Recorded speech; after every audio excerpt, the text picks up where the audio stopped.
जिसमें हमने पैरेलल और ट्रांसवर्सल किया था। तो हमने इसका एक्सरसाइज 7.1 का क्वेश्चन नंबर 1 करना है सॉल्व। हम अपना नया टॉपिक सर्कल है वो स्टार्ट करते हैं। सबसे पहले हम सर्कल की डेफिनेशन देख लेते हैं। अ circle is simple closed curve all of whose points are equidistant from a fixed point called its center। Circle basically क्या होता है, एक क्लोज्ड कर्व फिगर है जिसमें हमारे पास एक फिक्स पॉइंट होता है दैट इज O, और जो ये पॉइंट्स आपको P, Q, R नजर आ रहे हैं सर्कल की बाउंड्री पर है। इट मींस यहाँ से O से लेके जो P का डिस्टेंस है वो सेम होगा O से लेके R तक का। इसी तरह ये हमारे पास बहुत सारे पॉइंट्स से हमारे पास एक सर्कल बनता है, ठीक है। यहाँ पे भी पॉइंट है, यहाँ पे भी पॉइंट है, यहाँ पे। तो it means circle is a closed curve figure जिसमें हमारे पास बहुत सारे पॉइंट्स होते हैं और एक फिक्स पॉइंट होता है दैट इज कॉल्ड सेंटर। और सेंटर से लेके इसके जो पॉइंट्स हैं जो बाउंड्री पर है वो हमारे पास क्या होता है, सेम होता है। O से लेके P तक, O से लेके Q तक, O से लेके R तक, ठीक है। जो बाउंड्री पे पॉइंट्स होंगे, ठीक है, तो हमारे पास क्या होंगे, इक्विडिस्टेंस होंगे। तो that is the definition of circle, ठीक है। अब सर्कल में हम आगे देखते हैं demonstrate a point lying in the interior and exterior of the circle. कुछ पॉइंट्स हमारे पास सर्कल के अंदर होंगे तो उसको कहेंगे इंटीरियर है, और कुछ पॉइंट्स हमारे पास सर्कल से बाहर होते हैं तो उस पॉइंट्स को हम एक्सटीरियर कहते हैं, और जो कुछ पॉइंट्स ऑन द बाउंड्री होते हैं तो उसे बाउंड्री ऑफ द सर्कल कहते हैं। It is clear. तो हमारे पास पहला है set of points of the circle. जो पहला पॉइंट है set of points of the circle, वो क्या होता है, basically it consist of all these points whose distance from the center are equal to its radius। वही बात जो मैंने अभी आपको बताई है। हमारे पास देखें आपको कुछ पॉइंट नजर आ रहे हैं O, P, O, Q और R, O, R, ठीक है। स्टूडेंट्स आप इस फिगर में देख सकते हैं हमारे पास जो OP है एक पॉइंट Q है, एक पॉइंट R है। तो OR का डिस्टेंस बराबर होगा OQ के और OP के। इट मींस तीनों डिस्टेंस हमारे कहां से बराबर है, सेंटर से। तो इस लाइन को हम क्या कहते हैं, रेडियस। ये भी रेडियस कहलाती है, ये भी रेडियस कहलाती है, ठीक। तो हमारे पास आप इधर देख सकते हैं OP किसके इक्वल है, OQ के, और OQ किसके इक्वल है, OR के। तो तीनों हमारे पास जो पॉइंट हैं जो बाउंड्री पर लाई कर रहे हैं उनका सेम डिस्टेंस है फ्रॉम इट्स सेंटर। तो हम इसे क्या कहते हैं, ये बाउंड्री ऑफ द सर्कल है, ठीक है। तो set of point of the circle is also called boundary of the circle. अब इसी तरह हमारे पास सेकंड पॉइंट है set of points lying inside the circle, ठीक। अब इसमें हम डेफिनेशन देखते हैं इसकी। It consist of all the parts whose distance from the center are less than its radius। this set of point is called interior of the circle, ठीक है। इसमें हमारे पास ये बात बताई गई है जब हमारे पास कुछ पॉइंट्स अंदर होंगे सर्कल के तो उसका जो डिस्टेंस है वो छोटा होगा इसके रेडियस से, और रेडियस में हमारे पास कौन सा पॉइंट आ रहा है, OP, ठीक है। OP हमारे पास एक लाइन है, रेडियस है इसका डिस्टेंस, मतलब OP इज अ रेडियस, ठीक है। तो OP का जो डिस्टेंस है वो बड़ा होगा किससे, OA के डिस्टेंस से और OB के डिस्टेंस से। आप ये भी कह सकते हैं OA का जो डिस्टेंस है वो छोटा होगा OP से। बात समझ में आ रही, दोनों बात आप कह सकते हैं कि OA is less than from OP। ये बात भी कह सकते हैं OP is greater than measurement OA। ये किसकी बात की जा रही है, इसके डिस्टेंस की बात की जा रही है। आप देख सकते हैं ये वाली लाइन OP जो आपको नजर आ रही है वो लाइन बड़ी होगी इस वाली लाइन से, मतलब इसके डिस्टेंस से, ठीक। आपको इससे आइडिया भी नजर आ रहा है कि भाई मैं अगर यहाँ से एक लाइन ड्रॉ करूँ यहाँ से लेके यहाँ तक तो ये वाली लाइन बड़ी होगी इस लाइन से। इट मींस रेडियस बड़ा होगा OA के डिस्टेंस से, ठीक है। तो हमारे पास जो पॉइंट अंदर होंगे तो इट मींस वो क्या होंगे, इंटीरियर ऑफ द सर्कल। इसी तरह हमारे पास कुछ पॉइंट्स हैं, थर्ड पॉइंट्स हमारे पास क्या है, set of points lying outside the circle. इसका मतलब क्या है, कुछ पॉइंट्स हमारे पास आउटसाइड द सर्कल होंगे तो आपको सर्कल की बाउंड्री के बाहर नजर आएंगे। तो उसमें क्या हो जाएगा, हमारे पास जो रेडियस वाला डिस्टेंस है OP वो छोटा हो जाएगा इस डिस्टेंस से, OS के डिस्टेंस से और OT के डिस्टेंस से। जब हमारे पास रेडियस छोटा हो जाएगा OT और OS के डिस्टेंस से तो वो पॉइंट्स हमारे पास क्या कहलाएंगे, exterior of the circle. It is clear, ये तीनों पॉइंट समझ में आ गए। पहला पॉइंट था set of points of the circle जिसको हम बाउंड्री ऑफ द सर्कल कह रहे थे क्योंकि वो हमारे पास पॉइंट्स बाउंड्री पे लाई करेंगे।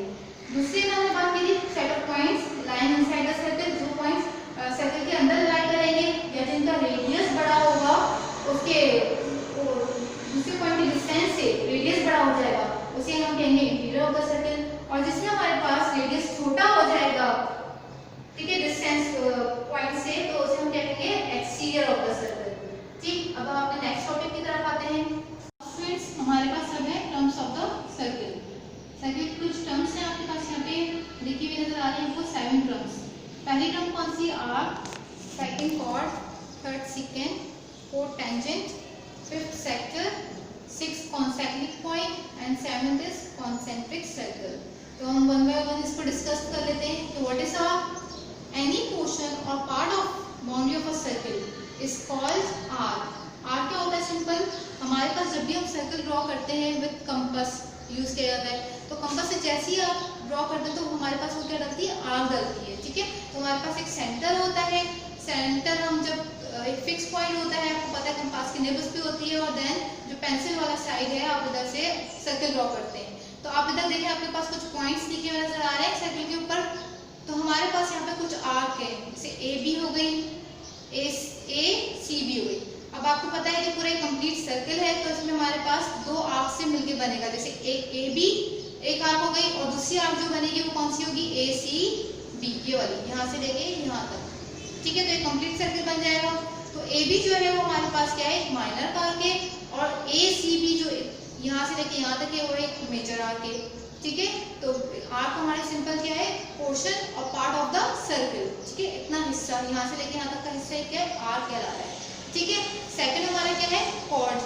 कॉर्ड क्या होती है? एक line segment, a line segment joining any two points of the circle. Circle में, अच्छा सबसे पहले line segment. What is line segment? Line segment जिसमें हमारे पास दो फिक्स पॉइंट होते हैं। अब आप देख सकते हैं ये सर्कल का स्टार्टिंग पॉइंट, ये मतलब एक लाइन सेगमेंट है, स्टार्टिंग पॉइंट पता सी है और एंडिंग पॉइंट क्या है इसका? डी है। ठीक है, तो ये हमारे पास एक लाइन सेगमेंट है सी डी, वो क्या कहला रही है? कॉर्ड कहला रही है। A line segment joining any two point of the circle. कहीं से भी आप यहाँ से ले लें यहाँ तक, वो भी हमारे पास क्या कहलाएगी? कॉर्ड कहलाएगी। और the longest chord is called diameter. वो आपके पास पॉइंट नहीं, लेकिन फिर मैं आपको एक एडिशनल बता रही हूँ कि जो लॉन्गेस्ट कॉर्ड है, जो देखिए आप सेंटर से नजर आ रही है ए बी, ठीक है, ये भी एक कॉर्ड है, लेकिन ये जब सेंटर से पास होती है तो हम इसे क्या कहते हैं? डायमीटर। तो the longest chord is also called a diameter.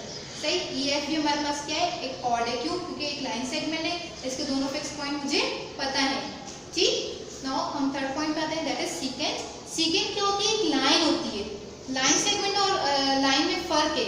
Line segment में हमारे तो फिक्स पॉइंट होते हैं, और जो लाइन होती है उसमें हमारे पास कोई फिक्स पॉइंट नहीं होता, वो एक्सटेंड होती है।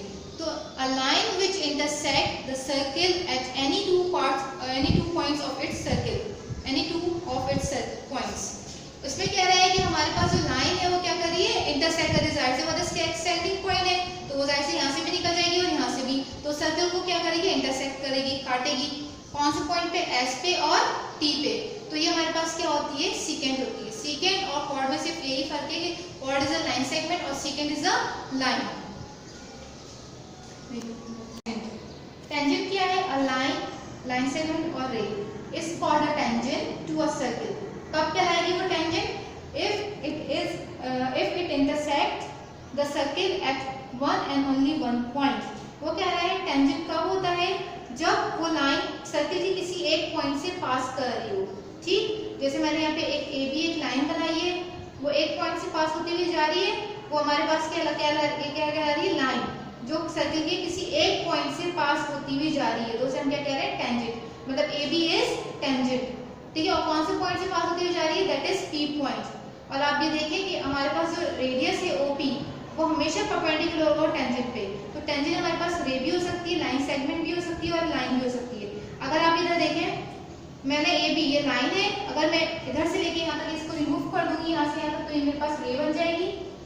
ठीक है, और अगर मैं इसके फिक्स पॉइंट कर दूँ, तो सेंटर को फिक्स पॉइंट कर दूंगी, तो मेरे क्या बन जाएगी? Line segment. तो टेंजेंट हमारे पास लाइन भी हो सकती है, लाइन सेगमेंट भी हो सकती है और रे भी हो सकती है। ठीक है, उसकी कंडीशन क्या होनी चाहिए? वो सर्कल के किसी एक पॉइंट से पास होती हुई जाए, किसी भी, यहाँ से भी जा सकती है, यहाँ से भी जा सकती है, लेकिन किसी एक at one and only one point से पास होती हुई जाएगी, तो वो लाइन क्या कहलाएगी? टेंजेंट। और टेंजेंट हमेशा रेडियस के परपेंडिकुलर होता है, 90 डिग्री का एंगल बनाता है, ठीक है। फिफ्थ पॉइंट हमारा क्या है, that is sector.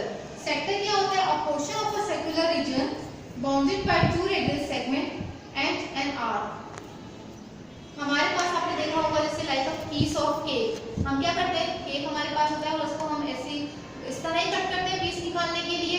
It means इसमें हमारे पास दो रेडियल सेगमेंट होते हैं और एक आर्क होती है। आप ये देख सकते हैं इसके अंदर आपको एक आर्क नजर आ रही है AB, और हमारे पास दो रेडियस कौन से, दो रेडियल सेगमेंट कौन से, OA एंड OB। ये दो रेडियल सेगमेंट है और एक आर्क से जो ज्वाइन होता है वो हिस्सा क्या कहलाता है, सेक्टर कहलाता है। इट मींस ये जो पोर्शन है जिसमें आपको शेडेड एरिया नजर आ रहा है वो क्या है, मेरे पास एक सेक्टर है, सही। अ portion of a circular reason, portion हो गया इसका, उसे हम क्या कह रहे हैं, सेक्टर कह रहे हैं, जिसमें हमारे पास दो रेडियल सेगमेंट है OA एंड OB और एक आर्क है जो क्या है AB, ठीक। नाउ कॉन्सेंट्रिक पॉइंट्स क्या होते हैं, इफ 4 और more points are such that a circle passes through all the 4 points. उसने कहा है कि 4 पॉइंट्स, ठीक है, 4 से ज्यादा भी हो सकते हैं, वो पास करें किसी एक सर्कल से, ठीक है। जैसे कहते हैं, अब देखिए यहाँ पे स्क्वायर शेप नजर आ रही है, इसमें हमारे पास 4 पॉइंट्स हमने जब ज्वाइन किए तो क्या बन गया, सर्कल बन, वो स्क्वायर बन गया। इसी तरह रेक्टेंगल भी बन सकता है 4 पॉइंट्स पे। तो 4 और more points are such that a circle passes through all the 4 points, मतलब कोई सर्कल किसी 4 पॉइंट से पास करता है तो उसे हम क्या कहते हैं, कॉन्सेंट्रिक पॉइंट्स, और 4 से ज्यादा भी वो पॉइंट्स हो सकते हैं, सही। नाउ लास्ट, कॉन्सेंट्रिक सर्कल, 2 और more circle having the same centre and different radii. अब हमारे पास बहुत सारे सर्कल है, जैसे मैंने एक सेंटर लिया दैट इज O, उधर से पहले मैंने 1 सेंटीमीटर का रेडियस खोला, ड्रॉ कर दिया, फिर 2 सेंटीमीटर का सर्कल खोला, फिर ड्रॉ कर दिया, फिर 2 सेंटीमीटर का 3 सेंटीमीटर का मैंने उसका रेडियस खोला और ड्रॉ कर दिया, फिर 4 सेंटीमीटर का रेडियस खोला और ड्रॉ कर दिया। तो आपके पास डिफरेंट सर्कल आपको ड्रॉ हो जाएंगे और सेंटर उसका क्या होगा, एक ही होगा, ठीक है। और लेकिन डिफरेंट हमारे पास रेडियस हो गए, पहले 1 फिर 2 फिर 3 फिर 4, तो that is called concentric circle, जिसका एक ही सेंटर होता है और डिफरेंट रेडियाई होते हैं। तो ये हमारे पास 7 पॉइंट से जो हमारे पास टर्म्स ऑफ सर्कल थी, जो हमने अब एक्सरसाइज 7.2 सॉल्व करेंगे तो उसमें ये टर्म्स हम अप्लाई करेंगे और आप लोगों ने उस क्वेश्चन, इस टर्म्स को समझते हुए क्वेश्चंस को सॉल्व करना है, ठीक है। तो आज का लेक्चर था जिसमें हम लोगों ने क्या पढ़ा, सर्कल के पहले डेफिनेशन को रीड किया, जिसमें हमने पॉइंट्स के बारे में पढ़ा, सर्कल के एक्सटीरियर इंटीरियर और ऑन द सर्कल के बारे में, और अब हमारे पास इसके बाद हमने सर्कल की टर्म्स पढ़ी, ठीक है। ये आज का लेक्चर था, आई होप आपको समझ में आ गया होगा। वो हमारे